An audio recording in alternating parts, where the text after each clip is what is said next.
Olá, meus queridos e minhas queridas, tudo bom? A gente continua trabalhando em Atos dos Apóstolos os desdobramentos daquele milagre que Pedro fez na porta do templo. Apenas para lembrar, ele chega, tem um esmolé, um paralítico que lhe pede esmola. Pedro diz que não tem ouro e nem prata, o que tem ele dá. E ele manda que o homem se levante em nome de Jesus Cristo. O homem se levanta. E esse gesto de bondade, esse gesto de misericórdia e de amor, traz muitos transtornos para Pedro e João.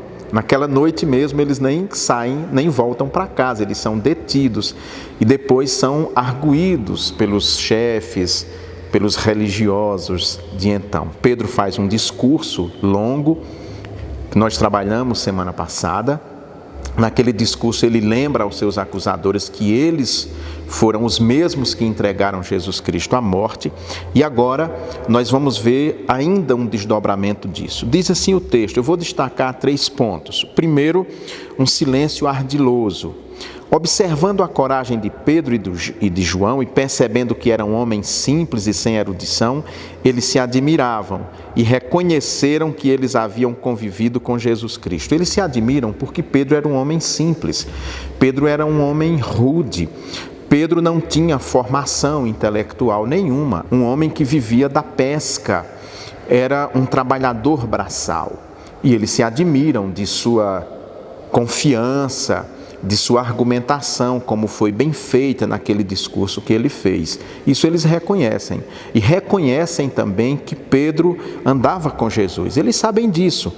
Quem conhece os evangelhos e passou por aquela parte da negação de Pedro, sabe muito bem que ele foi reconhecido como um seguidor de Jesus Cristo, como um galileu. Então, eles ficam ali em silêncio, vendo com eles em pé o homem que havia sido curado, nada tinham para dizer em contrário. Eles viram que o homem estava com Pedro e estava de pé. Então eles silenciam, mas é um silêncio ardiloso, não é de convencimento. O texto se desdobra ainda. Então, diz assim: que faremos a esses homens? Porque todos os que habitam em Jerusalém sabem que foi feito um sinal evidente por meio deles e não o podemos negar. O que é que nós vamos fazer com eles dois, com Pedro e João? O que é que nós vamos fazer? E com esse que foi curado? Porque todo mundo viu, todos conheciam que esse homem era um paralítico e agora todos estão vendo que ele está andando, está de pé. O que faremos? O que faremos? Aí ainda diz, mas para que isso não se divulgue mais entre o povo, vamos ameaçá-los para que de agora em diante a ninguém mais fale em este nome, ou seja, o nome de Jesus. O que ele fez, ou o que eles fizeram, foi algo grandioso, é um sinal para o povo. Mas vamos ameaçar, vamos tentar fazer com que eles não saiam dizendo por aí que foi o nome de Jesus, a simples evocação ao nome de Jesus que fez com que esse homem, que antes era paralítico, pudesse andar. Os homens são muito maus, eles não fizeram nada de mal, nada de errado, muito pelo contrário, mas mesmo assim, aqueles chefes do templo, eles sabem que o poder, que a autoridade deles, estará ameaçada, reconhecendo o milagre feito em nome de Jesus. Então o texto diz assim: mas respondendo Pedro e João lhe disseram, julgai se é justo diante de Deus dar ouvido a vós e não a Deus, pois não podemos deixar de falar das coisas que vimos e ouvimos. Me digam uma coisa, a quem nós devemos ouvir? A vocês que estão nos impondo um silêncio para que nós não falemos de Jesus Cristo, ou devemos ouvir a voz de Deus? Como é que nós vamos ficar calados diante do que nós vimos e ouvimos? Nós vimos Jesus, convivemos com Jesus, o vimos ressuscitado dentre os mortos. Bastou evocar o seu nome e este homem começou a andar. Como é que nós vamos calar? Como é que vocês querem que nós fechemos a boca?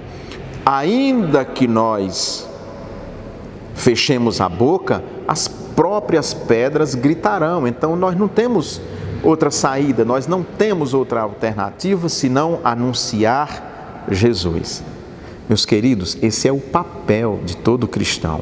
Esse é o papel de todo aquele que conhece a Jesus Cristo, anunciar o seu nome e levar a todos uma mensagem de salvação.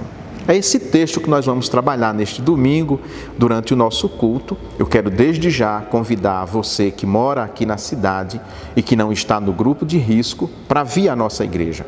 Nós mantemos aqui o isolamento social, nós respeitamos todas as leis municipais que tratam do coronavírus, dos cuidados que devemos ter. Temos álcool na entrada da igreja, temos pessoas que cuidam de toda essa questão da higienização. Então, nossa igreja é um lugar seguro para você vir aqui, orar, louvar e ouvir a proclamação da palavra de Deus.